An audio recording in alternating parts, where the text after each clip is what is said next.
Comment calcule-t-on l'impôt sur le revenu? En France, il existe essentiellement 3 manières de fixer le montant d'un impôt. Quand son coût est fixe, on parle d'un impôt forfaitaire. C'est le cas des contraventions.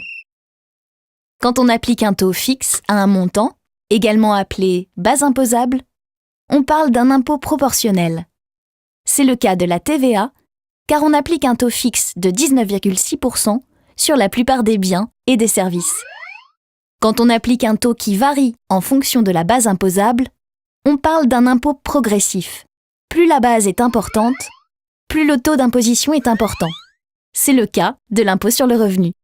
Ainsi, pour le calculer, on additionne d'abord tous les revenus nets annuels, salaire, pension par exemple, d'un foyer fiscal, c'est-à-dire les personnes qui partagent la même feuille d'impôt. Prenons l'exemple d'un couple avec 2 enfants. En 2012, leur revenu s'élève à 40 000 €. Ensuite, on soustrait à la somme obtenue les charges déductibles. Par exemple, déduction forfaitaire de 10% correspondant aux dépenses professionnelles courantes, comme les frais de déplacement, ce qui permet d'obtenir le revenu net global. Après la déduction forfaitaire de 10%, soit 4 000 €, le revenu net global de notre couple est de 36 000 €. On le divise ensuite par le nombre total de personnes ou parts dans le foyer fiscal. Le père et la mère représentent chacun une part et les 2 enfants représentent chacun une demi-part. Tous leurs revenus sont donc divisés par 3.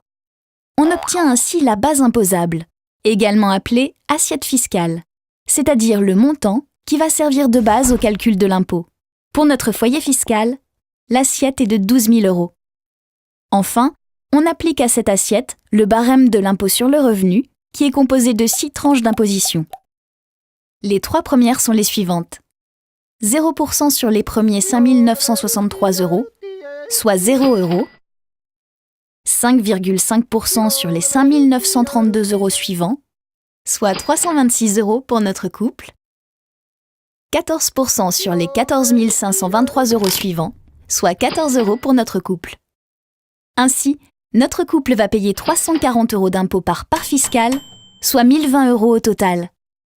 En France, 50% des foyers fiscaux ne paient pas d'impôt sur le revenu. Compte tenu de son mode de calcul, l'impôt progressif permet une redistribution des richesses et une réduction des inégalités entre les foyers fiscaux.